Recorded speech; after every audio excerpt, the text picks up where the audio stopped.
Have you ever felt like you want to achieve more in life, but at the same time, you just want to lie in bed, do something easy, and enjoy the fun stuff instead of sitting at your desk getting things done? I totally get it because I've been there. I want it all. I want to work at a top company for the success and the social status. I want to take on more roles and more responsibilities. Anything that would increase my chance of getting promoted. I want to learn about social media, graphic design, video editing so I could make viral videos and grow an audience. I want to read more books, take more courses, pick up new hobbies, master new skills all at once. I was chasing more constantly because I want success in my life. I want to achieve more, but my body wasn't on the same page. Instead, I would end up watching Netflix, scrolling Instagram, playing games, FaceTiming my boyfriend for hours. And at the end of all of that, I would end up feeling lazy and not getting anything done at all. Like, why am I like this? But now I have learned to let myself to be lazy on purpose. I just focus on one project at a time. I focus on improve one thing on my YouTube channel, and I just take one course, and everything else I don't actually care and I don't force it. But somehow I still get the result that I desperately want. Instead of getting scolded because of all of the careless mistakes when I was juggling 3 to 4 projects at once, I now get praised because I've been consistently delivering high quality work. Instead of trying to learn everything at once and just to hit a 1,000 subscribers, I just focus on improving one thing, and recently still crossed the 1,000 subscriber mark. And thank you so much for you all subscribing me. Instead of constantly feeling overwhelmed and feeling behind, I actually feel satisfied with my progress right now. I'm still ambitious, but now I've learned how to be strategically lazy, and honestly, it changed everything. And I want you to feel the same sense of achievement by staying ambitious but be lazy. So in this video, I will show you how to do that with slow productivity. I truly understand your frustrations. You only have 24 hours a day, your energy is limited, you have a 9 to 5, and yet you are incredibly ambitious. You want more out of your life. You want to earn more money. You want to have more income source. You want to get more certificates. So you try to fill every moment with something that can potentially help you to make progress. Learning more, doing more, improve more. You pack your calendar with different kind of courses, schedules, different tasks, hoping that it will move you closer to your goal faster. But that's the problem. Staying ambitious and achieving more doesn't mean you have to grind constantly, day in and day out. Instead, the more you focus on the things that you think you need to do, learn, or improve, the more overwhelmed you will become. And this is the reason why your brain and your body is frozen.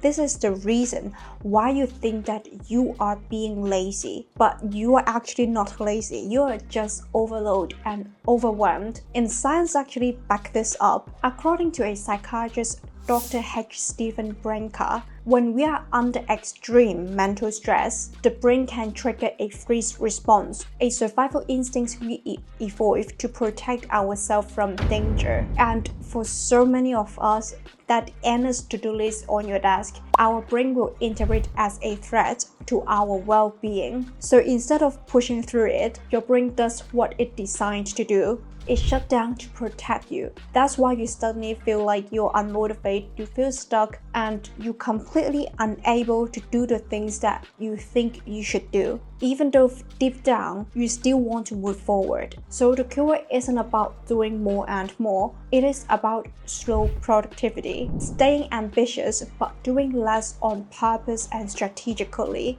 and still making real progress without burning yourself out. But I'm not saying that you need to avoid work altogether. You still have to put in the effort. Nothing just magically show up at your doorstep if you don't put any efforts at all. But what I'm saying is, first, stop calling yourself lazy. You're not, you're just overwhelmed and you're just overloaded. Second, you can stay ambitious and still get what you want by applying the principles that I'm going to share with you in this video, you don't need to hustle 24/7. You don't need to fill your day with endless tasks because, in fact, by doing less, you free up your space, energy, and focus to do actually what matters to you. And this is how you achieve more without constantly working against yourself. The first principle is do fewer things. When people heard about do fewer things, they often assume it means that achieving less. But I want you to pause and really think about this. Be honest, on most days, you're probably doing a lot of things in the same day. You start your morning with project A and then hop into meetings. Then you try to make progress on project B in the afternoon, and before the day ends, you are scrambling to take off some tasks on the project C. Or maybe you are trying to learn multiple skills at once. You watch a business course in the morning, and then in the afternoon you try to learn about digital marketing, and in the evening you wind down with a book that is about manifestations or spirituality. But at the end of those days, do you feel like you just touched the surface of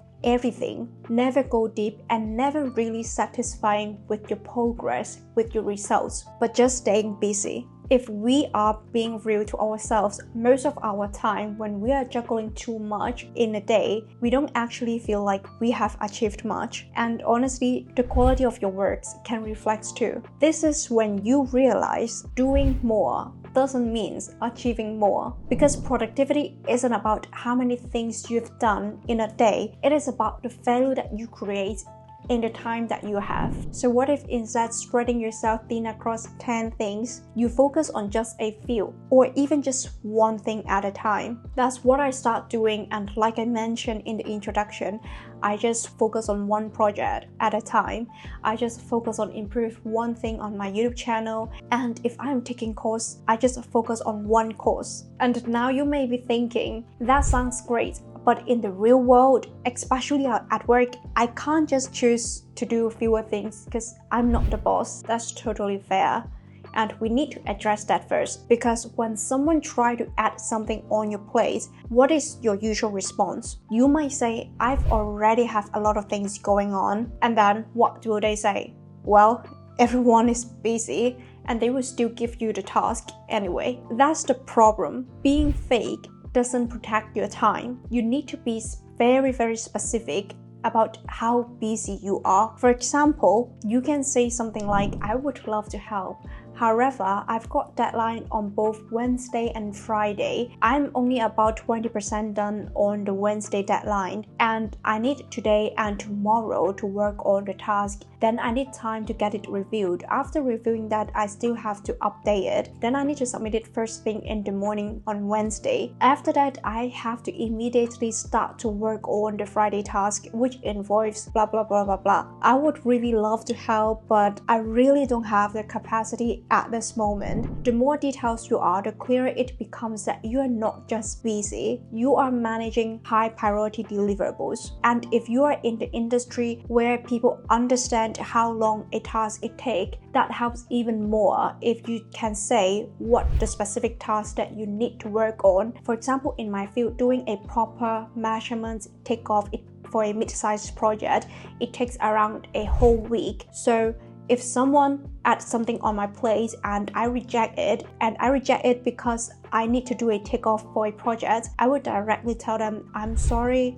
I would love to help, but I don't have any capacity on that because I need to use the week to do a takeoff for XYZ project. And people will immediately understand because they understand how long does it actually take to do that takeoff. And that means I truly don't have any time to work on the other projects. So the key is to be clear and be reasonable. The time frame, you need to be reasonable. Don't just say you are overloaded. Show them why you are actually overloaded and you can't do anything more. And when you start doing that, people will respect your time, and then you will get the space to do fewer things that with higher quality. So how do you actually do fewer things while moving your life forward? And the key principles in the book state that reduce your obligations until you can comfortably accomplish them with time to spare. This reduced load allow you to fully focus on the few projects that truly matter. The lighter the workloads give you the breathing room to focus deeply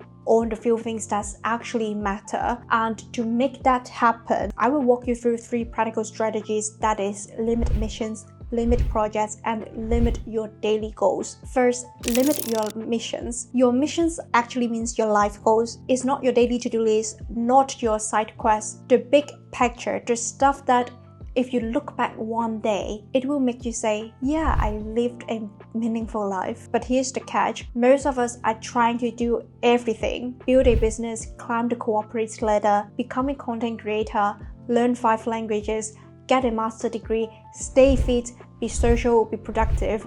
We are everywhere, but is all of them meaningful to you? Or does some of it just look good? Your life goals should be something that is matter to you, not the things that impress others, not the things that your parents want, and not the things that society expects. Ask yourself, do I want this because it looks good or because it feels right deep in my soul? And this is my own story. I used to have a long list of goals that include graduate with a civil engineering degree, get a master degree, become a director in a company, master multiple dance styles, win battles, be everything everywhere all at once. But when I really reflect and really think about it, most of them weren't mine. The degree, that was for my parents. I don't want to be a civil engineer. The master degree, that was the way that for me to feel smarter than others, and all the dance styles that I would like to be good at, that was just ego. So I delete all of them. I didn't have a civil engineer degree. I didn't study a master degree. I didn't master all of the dance styles. Now every mission's on my list, every life goal that I got is for myself. It's what's truly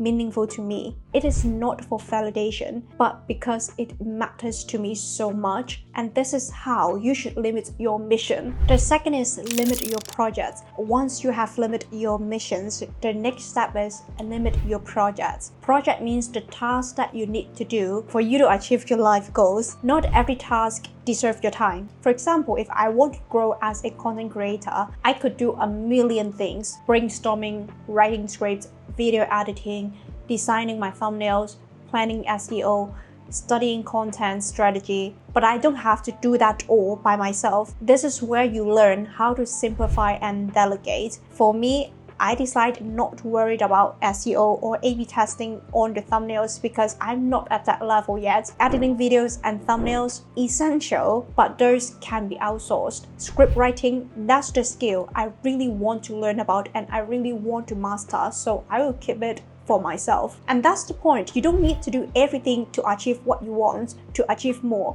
You just have to do the right things. So ask yourself, is this task essential to your progress? Can it be simplified, delegate, or eliminated? For example, at work, do you really need that weekly check-in meeting, or can you actually do it bi-weekly or use a written report to replace instead? Do you really need that 10 steps for you to get the results, or can it be actually simplified to just 5 steps? And if you work with others, try this one tip. Instead of bouncing back and forth for asking more informations or asking for missing informations, which always happen when you have to work with others, be proactive. When you are assigned for a task, look at what you have to do for the task, and then look at what informations do you actually need for you to complete the task. Then send a very clear message up front to list out everything that you need. For example, details, expectations, deadlines, files, get it all before you start, because this saves you so much time from messaging back and forth and also from all of the admin things. And honestly, sometimes when you ask for everything so clearly, the other person might say, actually, never mind, I will just do it myself. Boom, you just avoid a task. I'm not avoiding the task on purpose, but sometimes when you ask for the information that you need to complete the task, you can absolutely just avoid a task like that. And that's actually happened to me for a few times. So the third thing is limit your daily goals. Let's talk about our to-do list. You might have 10, 15, or even 20 on your daily to-do list, but let's be real. When there's too much on your to-do list, your focus just scattered and your result stays shallow. So here's what I do. Limit your daily goals to just 1 to 3 key tasks. Ask yourself, if I could only do 3 things today, what would have been the biggest impact? Be honest and be realistic. It's better to do 2 things really well than just half finish for 10 things on your daily to-do list. So every morning, write down a maximum of 3 key tasks that you must do today to move things forward. The ones that actually move you towards to your long-term goals. This isn't just about doing less for the sake of it. It is about doing the right things with depth, intention, and clarity. But what if you are thinking, okay, this sounds great, but again, what about the task that in my job, sometimes I just have to do more than 3 things a day? Good questions. That's why we talked earlier in this video how to actually push back or manage expectations at work using specific and reasonable explanations. If you missed that, go back and check that out, because that part is the key. So doing fewer things isn't about playing small. It's about creating space for quality, for clarity, and for peace. It's about slowing down enough. It's about slowing down enough to actually finish things and feel good about the way that you are living your life.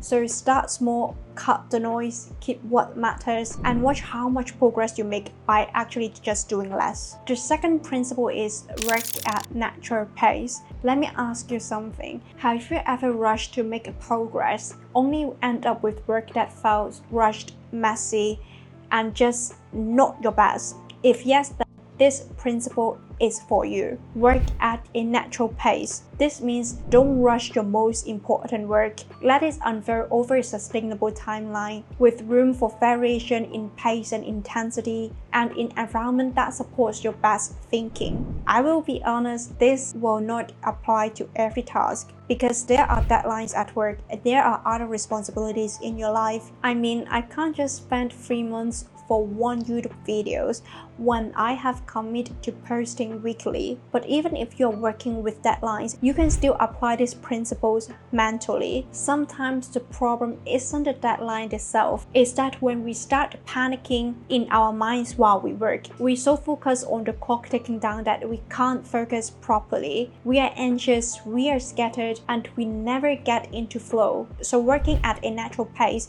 is not just about slowing down the time. Sometimes it's about slowing down your mind so that you can actually work with focus and clarity. But if there are tasks that you can go slow, just do it. Because of course there are some projects in your life that can actually move at a slower pace and a more thoughtful pace. For example, launching a project, scaling up your business, building a personal brand, creating system or templates to optimize your workflow. These type of works do not have real deadlines, but they are deeply important. And for this, these principles will become your superpower. So there are 3 practical ways to actually work at a natural pace. The first and second one is double your timeline and also create a 5-year plan. A lot of us just set yearly goals, quarterly goals, weekly goals, or even just daily goals and try to cram everything into 12 months. Then halfway through the year, when we haven't hit those goals, we start panicking, we lose confidence, we beat ourselves up, we wonder if we are falling behind, and then eventually we just gave up. So if that sounds familiar, try to do the following. Double your timeline for the big important goals and then think in a 5-year plan, not just a yearly plan. Let me give you a situation to illustrate this point. Let's say there are 2 persons would like to learn 5 skills in 1 year. Person A try to learn all 5 skills at once, while also juggling with a full-time job and other responsibilities in their life. They manage to take class and read book to learn about all 5 skills, but they are constantly tired. Their schedule is packed. They don't have time for fun. They never go deep enough in any of the skills to really stand out. By the end of the year, they know everything for a little bit, but not enough to be truly skilled or truly call themselves master at the skills. While the person B, on the other hand, he just chose 1 skill and to focus on that for the whole year. They go deep, they read every book, they join communities, and they do case studies, they practice intentionally. They enjoy the process and actually master the skills. And because of that depth, they get more opportunities, they stand out, and they finally achieve more. So ask yourself, which person would you like to be, the person A or the person B? To be honest, the timeline that you propose to yourself, juggling in 1 year, was not sustainable in the first place. Because if the timeline you have set for yourself is sustainable, you wouldn't be watching this video. You are here because you are exhausted, you are overwhelmed, and maybe a little bit burnt out from trying to hustle harder. But it doesn't mean that you have to give up your big goals. You just need to give them more space. And this is why a 5 years plan comes in. A 5 years plan helps you to zoom out. When you think about long term, you are less likely to give up when the progress feels slow. You stop expecting overnight result and start to build real progress, because life will happen. Some months you will be less motivated, some season you need to rest, unexpected things throw off your plan. But with a 5-year vision, you stay in the game. A long-term plan can give you breathing room that you need when tasks take longer than it expects, clarity to focus on what actually matters, permissions to rest without guilt, and a sense of directions that makes temporary pause feels okay. It becomes your anchor. Even if you slow down for a few months, you're still aligned with your big pictures. The third method is embrace seasonality. This means allowing yourself to be busy in some seasons in some period and intentionally slower in the others period. Most industries actually have their natural rhythms. For example, if you're an auditor, March and April probably your peak season, and in constructions it is the pre-construction phase. In retail, the end of the year is just a total chaos, but then there are off seasons to slower months where you can recharge, focus on system, or go deep into the creative work. You can also build some mini season in your schedule.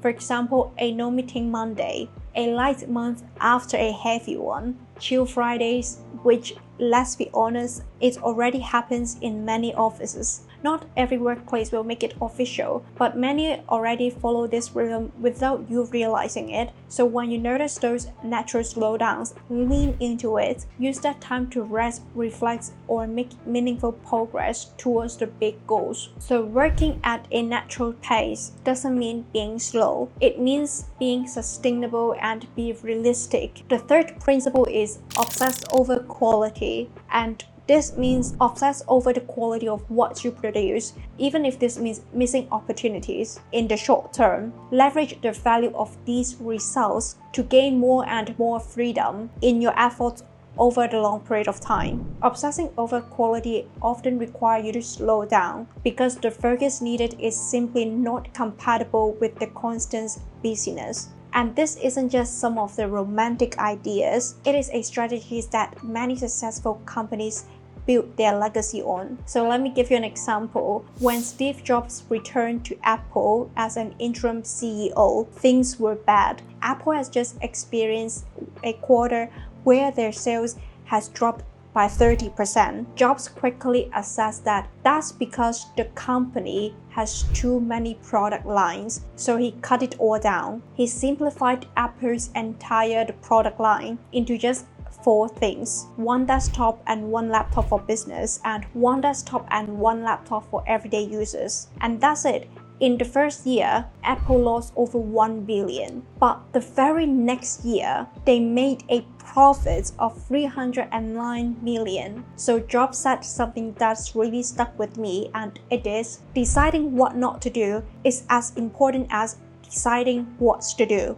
And that's the essence of this principle. Choose excellence, even if it means missing out on some short-term growth, because in the long run, quality scales and quantity burns out. But of course, this comes down to what do you want in life? Do you want more hustle or do you want more freedom? Because obsessing over quality might mean saying no to fast revenue. It might mean growing slower at first, but it also means building something that you are truly proud of, something that gives you leverage, credibility, and options down the line. So how do you actually improve the quality? And it's just start with one thing, that is improving your taste. Because how can you know have you created something great if you don't even know what is the definitions of great in your field? To improve quality, you need a standard to measure against with. This means that you have to study the excellence in your field. So ask yourself, what does outstanding work looks like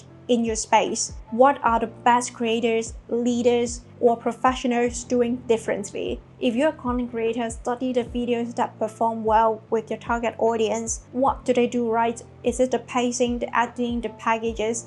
And if you're in your 9 to 5, ask your manager for stronger templates or previous examples of top-tier work. Don't just copy what everyone else is doing, especially those who are senior in your company, just because they've been around longer, instead of they actually have that knowledge and have that qualifications to become a senior. Find the people who actually knows their craft and learn from them. The deeper you understand of what's possible, the more your taste improves and the higher your qualities becomes. But here's something very important. Obsessing over quality is not same as perfectionism. Perfectionism paralyzes you. It says don't release it, don't publish it until it is flawless. It will delay the progress indefinitely. But obsessing over quality means that you give your work the respect it deserves while still being professional and practical. So here's the balance. Give yourself enough time to create something great, but not unlimited time.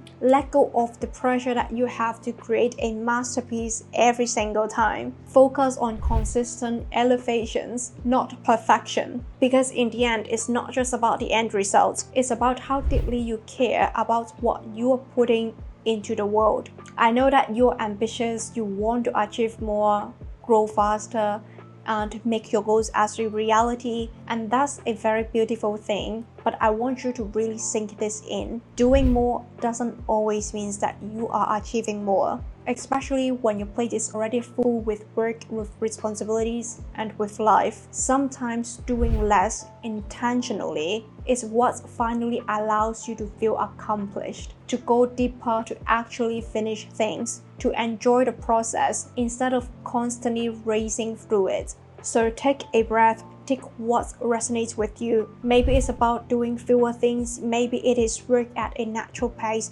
maybe it is obsess over the quality. You don't have to try everything overnight. Just pick something that resonates with you, try it, experiment it, and see how it goes. Because you deserve to build a life that not just productive, but a life that is purposeful and it is peaceful. So this is the end of this video, and I hope to see you in the next video. Bye!